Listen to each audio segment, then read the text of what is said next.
so আজি মই আগতছে অলপ সোনকালেই উঠিলো যিহেতু আজি এফালে যাম আৰু ইয়া হৈ গ'ল আমাৰ মিনি মোৰ লগত ৰোড লৈ আছে ইয়াতে বহি থাকোতেই মায়ে মোক চাহ দিলে খাবলে পিছে এই ব্লগটো 19 জানুৱাৰীৰে হয় এইকেইদিন মই ব্লগবোৰ টাইম মতে আপলোড কৰিব পৰা নাই কিন্তু এবাৰ পৰা ট্ৰাই কৰিম যে মই মিনি ব্লগবিলাক টাইম মতে আপলোড কৰিব পাৰো পিছে আজি মই গৈ আছো যোৰহাট অলপ বিশেষ কামতে গৈ আছো বাৰু যদি আপোনালোকে শেষলৈকে ভিডিঅটো চাই থাকে তেতিয়ালৈকে আপোনালোকে গম পাব মোৰ 2 বছৰ মানেই হ'ল যোৰহাট নাহা লাষ্ট যেতিয়া মই ডিগ্ৰী কমপ্লিট কৰি ইয়াৰ পৰা ওলালো তাৰ পিছৰ পৰা আৰু এফালে আহা হোৱাই নাই মোৰ লাইফৰ 3টা বছৰ মই ইয়াত কটাইছো সেইকাৰণে মোৰ বহুতো এগাল মেমৰিজ আছে পিছে বহুত দিনৰ মূৰত আহিছো কাৰণে নেকি সেইকাৰণে ৰাস্তাবোৰ বহুত বেলেগ বেলেগ লাগিছে যিহেতু নতুন নতুন ব্ৰিজো বনাইছে সো ফাইনেলি মই পালোহি আৰু বহুত টাইম ৰখা পিছত ৰোহনে দেখা দিছেই সো মই এখেতৰ অলপ ইন্ট্ৰডাকচন দি দিও এখেত হৈছে ৰোহন হাজৰিকা এজন বহুত ভাল কন্টেন্ট ক্ৰিয়েটৰ হয়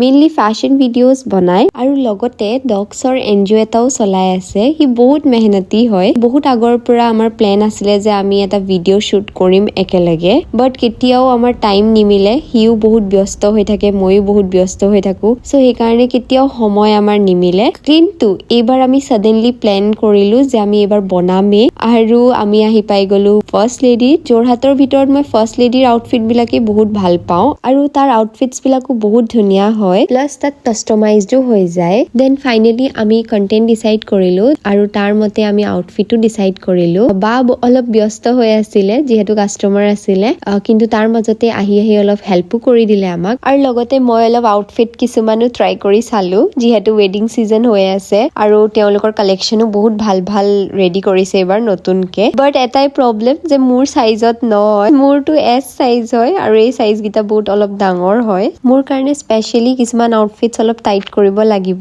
দেন তাৰ পৰা আহি আমি অলপ খাবলে সোমালো যেহেতু বহুত ভোক লাগি আছিল আৰু মই আহাৰ পৰা একোৱে খোৱা নাছিলো দেন তাৰ পৰা ডাইৰেক্ট গলো মই সুদৰ্শনাৰ বাৰ ঘৰলে আৰু এয়া বাৰ ভাগৰ কুকুৰটো মোক দেখি কি হ্যাপি হৈছে নহয় ইমান উৎপাত কৰিছে নহয় দেন মোক চাহ দিলে বায়ে খাবলে আৰু এই পোৱালিটো চক না কি কিউট হয় নহয় আৰু ইমান ইনোসেন্ট আৰু ঠাণ্ডা নহয় আৰু এইফালে বায়ে বনাই আছে মোৰ কাৰণে খানা আজি বোলে পোলাও স্পেশাল হয় আৰু চিকেন বনাইছে আৰু এইফালে মাকজনীয়ে মানে পোৱালিকেইটা গাখীৰ খাবলৈ নিদিয়ে সেইকাৰণে পুৰা কামুৰি আছে আৰু এইফালে আমাৰ খানা ৰেডি হৈ গ'ল সো আজিলৈ ইয়াতে সমাপ্ত দিছো আন এটা ব্লগত আকৌ লগ পাম তেতিয়ালৈকে টেক কেয়াৰ বাই বাই